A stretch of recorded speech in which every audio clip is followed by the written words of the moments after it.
ikaze nanone bakunzi. Ijambo muri uyu munsi twerekeza he? Reka dufate rutema ikirere maze twerekeze mu Budage. Ahanga ikoranabuhanga rikomeje kubica biracika.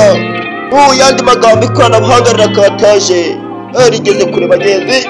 Ahangaha mu Budage hamuritswe uruganda rukora impinja bagenzi. Ubu ntabwo bikigezweho ko uruhinja rukurira mu nda ya mama warwo. Uru ruganda rukazajya rucura impinja 30,000 ku mwaka.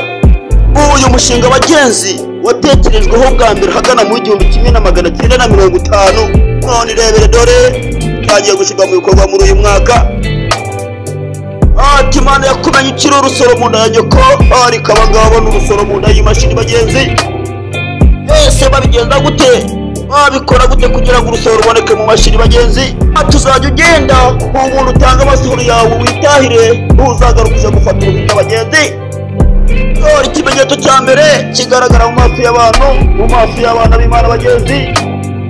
Ubu ni ubwenge bwa Satani, umugambi karundura uhigira Imana. Ese koko bagenzi abantu nibagera mu bandi bazaba ari bwoko ki bagenzi? Nyiri umushinga bamwise nde? Hashimu Gayeri, umwana muto w'imyaka 32 y'amavuko, afite inkomoko muri Yemen. Ubu ngubu akaba atuye mu Budage bagenzi. Uyu musore, uyu mwana mutoya akaba afite ubwenegihugu bw'Abadage n'Amerika bagenzi. Bigenda gute? Ntabwo biteze cyane. Iyo watanze komande bagenzi, uruhinja rwose ko barukuzanira mu rugo iwawe bakarushira muri salo, wowe n'umuryango mugakomeza mureba uko umwana agenda akura mu mashini. Uyu ni umugambi mubisha, abasenga bagenzi nimusenge.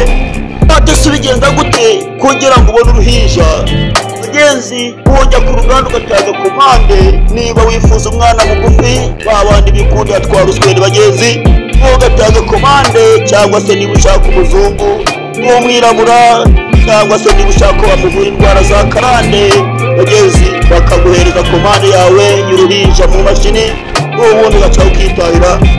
Ese umwana wakuriye mu mashini azaba ameze ati bagenzi umwikurire?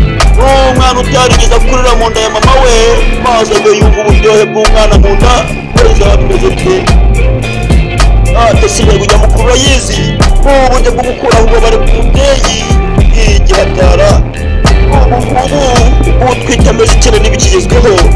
Gahera ati intego nyamukuru ni ukugabanya impfu z'ababyeyi bapfa babyara bagenzi. Ariko kandi icy'ingenzi cyane babandi babuze urubyaro, ubu n'ibikigoro cyane ukwerekeza ku ruganda ubundi ugafata uruhinja.